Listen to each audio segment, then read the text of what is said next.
Pleasant evening to everyone. Good evening. Our meditation for tonight will be coming from the book of John, chapter 21, verses 15 to 19. John, chapter 21, verses 15 to 19. I'd like you to open your Bibles, either your hard copy or your up there in your phone. Open it so that you would really be able to follow very well the message of the Lord tonight. John chapter 21, verses 15 to 19. I'll read from the New American Standard Bible. It says here, "So when they had finished breakfast, Jesus said to Simon Peter, 'Simon, son of John, do you love me more than this?' He said to him, 'Yes, Lord, you know that I love you.' He said to him, 'Tend my lambs.' He said to him again a second time, 'Simon, son of John, do you love me?' He said to him, 'Yes, Lord, you know that I love you.' He said to him, 'Shepherd my sheep.' He said to him the third time, 'Simon, son of John, do you love me?' Peter was grieved because he said to him the third time, 'Do you love me?' And he said to him, 'Lord, you know all things. You know that I love you.' Jesus said to him, 'Tend my sheep. Truly, truly, I say to you, when you were younger, you used to gird yourself and walk wherever you wished. But when you grow old, you will stretch out your hands, and someone else will gird you and bring you where you do not wish to go.' Now this he said, signifying by what kind of death he would glorify God. And when he had spoken this, he said to him, 'Follow me.'" May the good Lord bless the reading of his word.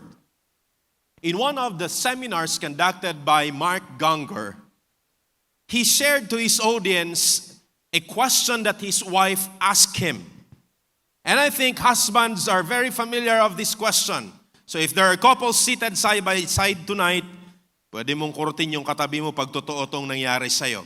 Mark Gungor shared this question that was asked to him by his wife.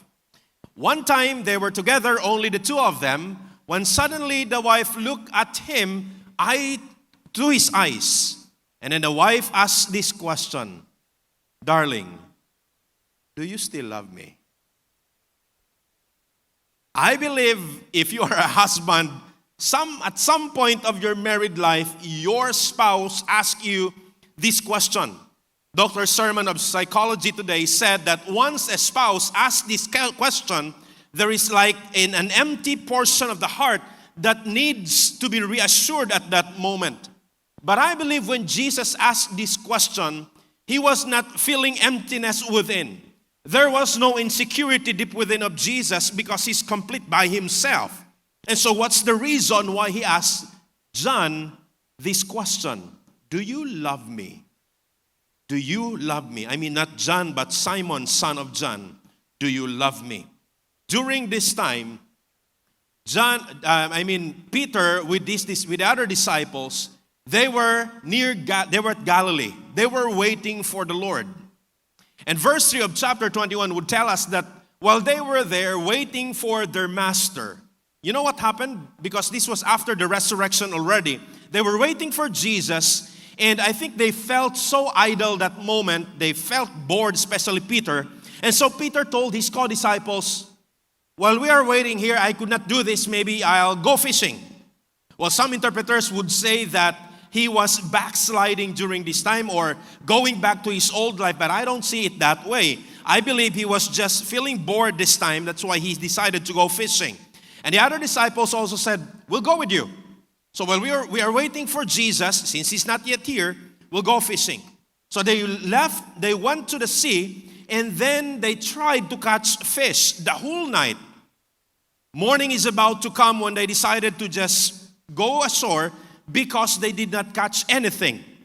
And so this time, when they were almost near the shore, about 100 yards away from the shore, they saw someone standing at the shore. They did not recognize him. The text is clear about that they didn't know who this guy is. But from a distance, they heard this guy telling them these words. "You didn't catch anything, didn't you?" And then they responded that they did not catch anything that night. Well, these were expert fishermen. That was their job. They did that before. When Jesus saw them for the first time, He called them while they were there at the shore mending their nets. In other words, these were professional fishermen. They knew what to do. They knew when to catch fish. They knew the exact place for them to get fish. But they did not catch any that night. And so this guy from the shore said, "You didn't catch any, didn't you? Why don't you cast down your net to your right side and you will catch some fish?" Without any hesitation, without any question, they cast their nets to the right. Now, I was asking the question, why did they obey that man when in fact they didn't recognize him? We do not know. Why did they obey the guy on the shore without knowing him exactly? But they did it. And so what happened next was when they cast their nets, it was then when they began pulling the nets, they found out that there were a lot of fish caught that time.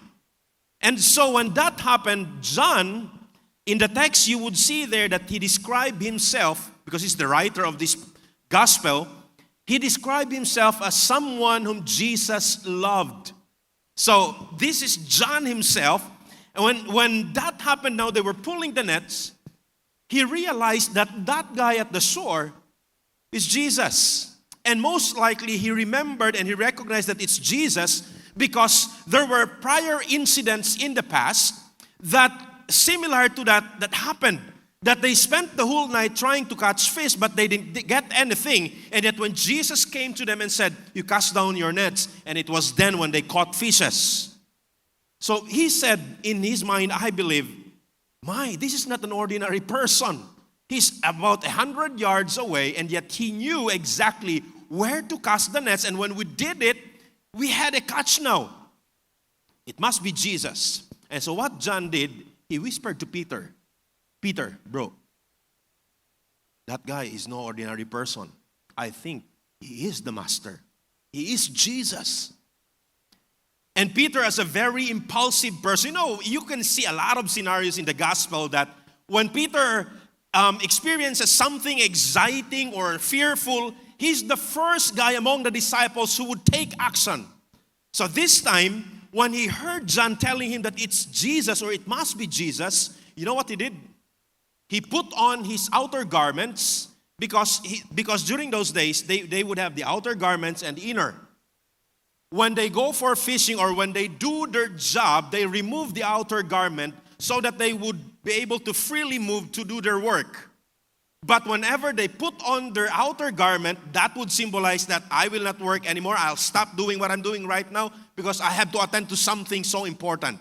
And so this time, when Peter heard John saying, "That must be Jesus," he put on his outer garment and in a very impulsive way, he jumped off to the waters and swam going to the Lord.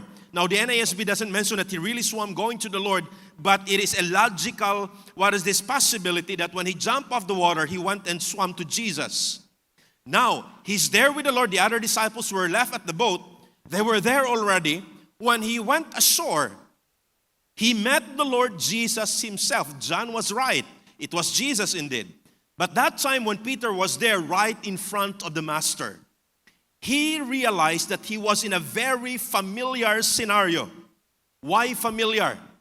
Because when he was there at the front of Jesus, Jesus had a fire there through charcoal. And this is a very familiar scenario because more than a week earlier, after the soldiers caught Jesus or arrested Jesus from the Garden of Gethsemane, Jesus was brought to the house of the high priest. Peter was there. Where was Peter? Outside of the house. So while Jesus was under trial inside the house of the high priest, Peter was outside the house, hitting himself near a fire made with charcoal. This time, he jumped off from the boat, went to the shore, and face to face with Jesus. Jesus prepared a fire there na may charcoal. More than 1 week ago, he was there outside of the house of the high priest. But what happened here is this. Itong earlier event na to, nung nangyari to, something that was so shameful on the part of Peter happened. Why? Because while Jesus was trialed there inside, handun siya nagpapainit ng kanyang sarili, a servant lady came to him and asked this question, "Are you one of them?" Are you one of them? What was Peter's response? No, I'm not one of them. Later, somebody came and asked him another question similar to that. You must be a Galilean. You must be one of them. What was Peter's response? No. I do not know that guy inside. I don't know. That guy named Jesus, I do not know him. The third time, somebody else came and approached him and asked him a question with a degree of certainty. The guy said, "Certainly you must be one of them." And Peter said, "No, I swear to God. Promise. Cross my heart. Kainin pa ako ng lupa. Hindi ako kasama nila. I don't know that guy." When did it happen? It happened that time while Jesus was being trialed inside. Saan? Andun sa labas sa may charcoal na may fire. And this time, a week later, Jesus died already. He resurrected already and he appeared to them. Now this time, after the death and resurrection of Christ, he's confronted in front of the Lord, confronted with that fire again. And then Jesus asked him 3 questions. Very parallel with what he experienced a week earlier. Because a week earlier, he was confronted with a question, "Are you one of them? Are you his disciple?" Certainly, you are one of them. And all those 3 questions, he denied the Lord. Now, the Lord resurrected, he's confronted again with 3 questions. What were these questions? The first question was asked. 3 questions that were so similar and actually almost the same with each other. The first question was, "Simon, son of John, do you love me more than this?" And then he repeated the same question, "Simon, son of John, do you love me?" And then for the third time, he asked again, "Simon, son of John, do you love me?" Do you love me? In order for us to have a better understanding about what is he talking about here, why he asked Peter, I think we need to understand what he meant with the word "this." The first question was asked, it was in this way, "Simon, son of John, do you love me more than this?" Now, the question that I have asked when I read this portion of the narrative was, what is it talking about the word "this" here? It's in a plural form. Is it talking about something that is not clearly manifested in the scriptures? Now, there are 2 main interpretations in this matter. The first is this. Scholars believe that when Jesus said, "Do you love me more than this?" that this here is pertaining to the fishes that they caught. And it represented actually the very life of Peter as a fisherman. Now today, if someone would ask you, "Who are you?" Sometimes we do not answer giving our name. We answer giving our profession. "Who are you?" "I am a teacher." "Who are you?" "I'm a doctor." "Who are you?" "I am a fisherman." "Who are you?" "I'm a tricycle driver." "Who are you?" We answer sometimes giving our profession, what we do. So when Jesus asked Peter, "Do you love me more than this?" if he pertained to the fishing life of Peter, it would actually tell Peter, "Peter, do you love me more than this life as a fisherman?" In other words, do you love me more than your life? More than you love your life, I mean. So he was asking that question. But many of the scholars wouldn't agree with that idea, because they would say that when Jesus asked this question to Peter, that this there pertained to the love that Peter had in contrast to the love of the other disciples towards the Lord. So it was like, "Peter, these disciples of mine, they love me. Do you love me more than they love me?" Because at one time, Peter made some claims before his master. Peter said, "Lord, I'm willing to die for you. I'm willing to lay down my life for you. I'm willing to do anything for you." He made those promises. He made those statements before God. Now Jesus is asking, are you sure about that? Do you love me more than these disciples love me? Because I remember during 1 week earlier, more than a week earlier, during my trial, I remember what you did to me. I remember that you were outside. I was there inside. I remember that you were outside of the house of the high priest, and 3 persons asked you, are you part of them? Do you know this guy? In all those 3 questions, you responded saying, I don't know him.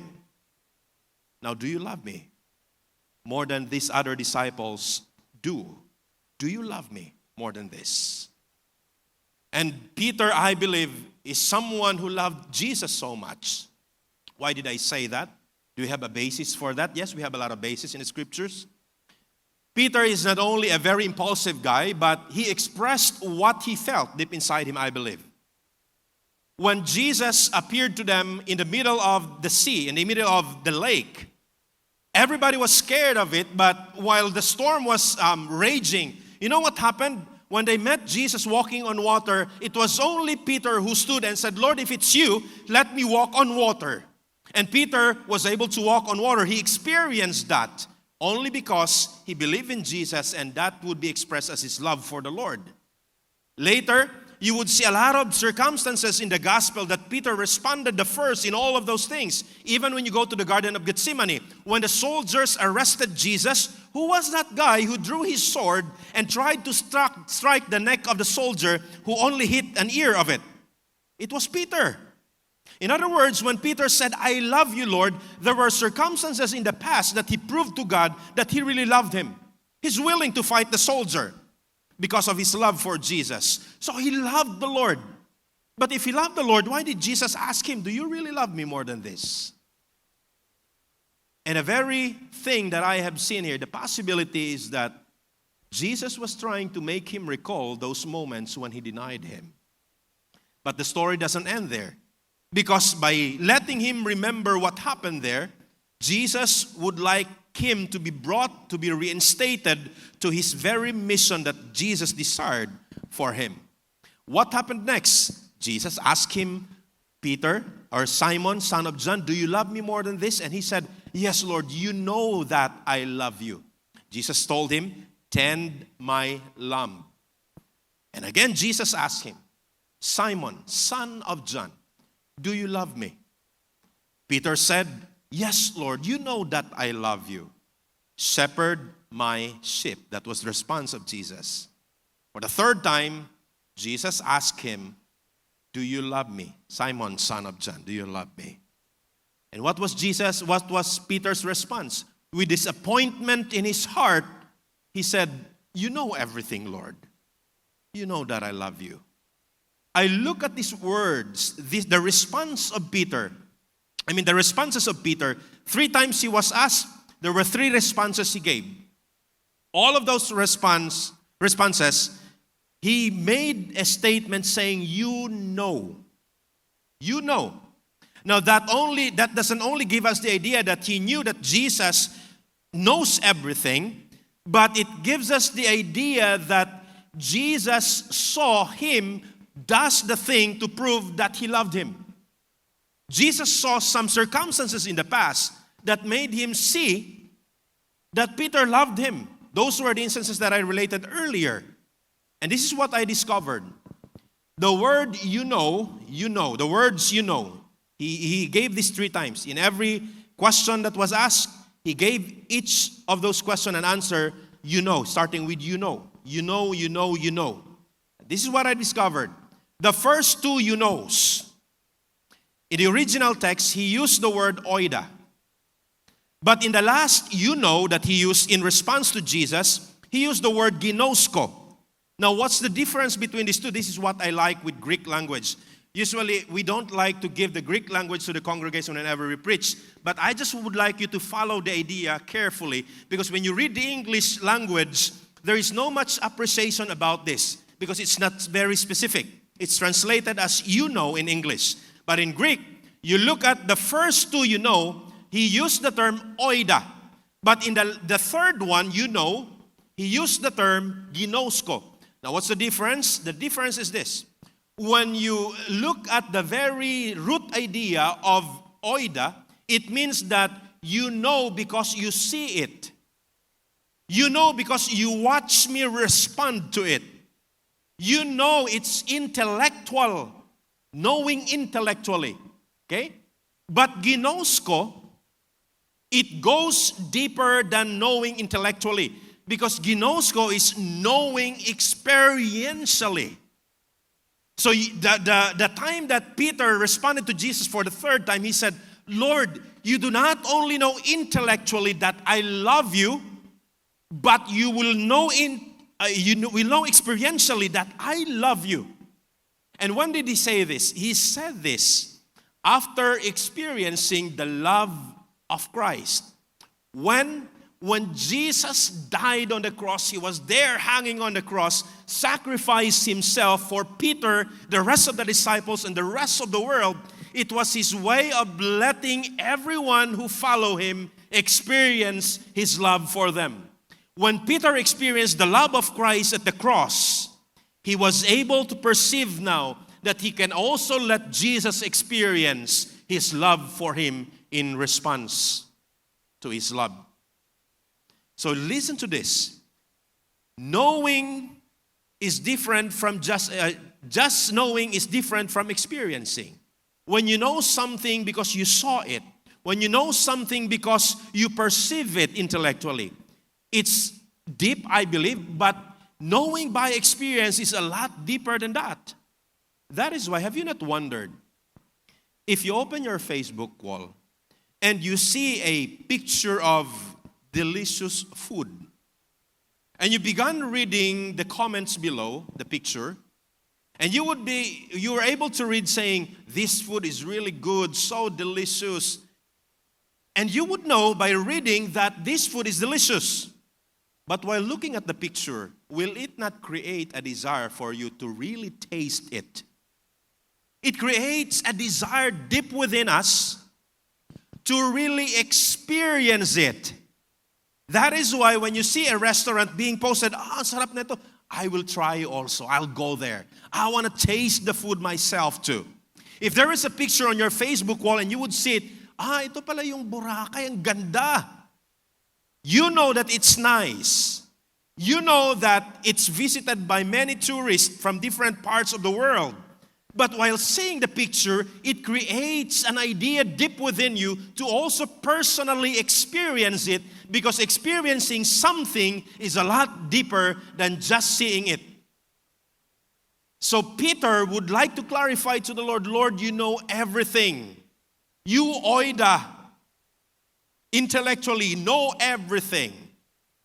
But as a response to your question, I would like you to ginosko that I love you. I would like you to know experientially that I love you. When Jesus heard that statement, you know what he said?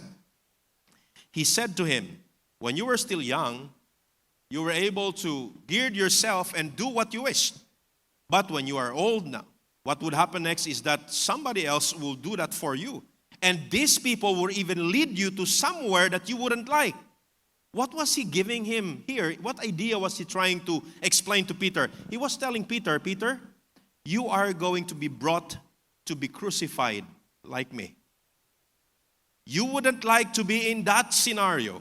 You wouldn't like to be in that place. So when Jesus asked him, Peter, do you love me? Jesus was actually thinking about, you have to respond to this love of mine by telling me how much you love me, because you will be crucified. You will be killed. You will be a martyr for me. And in those responses of Peter, Jesus also gave him some commands. Do you love me? You know, Lord, that I love you. He said, tend my lamb. Do you love me? You know, Lord, that I love you. Shepherd my sheep. Do you love me? You know everything, Lord. You know that I love you. Tend my sheep. In every answer of Peter, Jesus gave him task. Task means responsibility. Now listen to this. You are in a relationship with Christ Jesus. We claim that we are related to the Lord Jesus Christ. We have faith in Him. We are related to Him. When we are in a relationship, it is not just a feeling of being connected with a person, but it is actually a state of connection that entails responsibility and commitment. Someone asked me, Pastor, what can you say about a relationship without any label? Do you understand what this question is? What can you say about a relationship without any label? This is how I responded to it. If there is no label, I believe it's an irresponsible relationship. Why? Because you don't like commitment, you don't like responsibilities. Ano ba yung ibig sabihin ng relationship na walang label? Ganito yun. Yung pag tinanong mo sila, boyfriend mo, tapos sasabihin sa'yo ni girl, ay hindi po pastor. Pero paggabi, nagtitext silang dalawa ng I love you, miss you, mua, chup, chup. Tatanungin mo sila lalaki, girlfriend mo, ay hindi pastor, pero pag may kasamang iba si babae, nagsiselos. Yun yung walang label, pero related silang dalawa. And if you ask me, what kind of relationship is that? That's irresponsible relationship. Because if you are related with someone, there will always be responsibilities, and it would entail commitment. Jesus is serious about His relationship with us. Why am I saying that? Because when you look back more than 2,000 years ago, He offered Himself for you. And that is why He's so serious about you being related to Him. And when He asked Peter, do you love me? It entails relationship. It entails commitment. And when you say commitment with the Lord, it means that He wants the whole of you. He doesn't like just a portion of you. I remember a conversation between a chicken and a pig. Sabi ni chicken kay pig, Dik, we'll help our bossing, the farmer.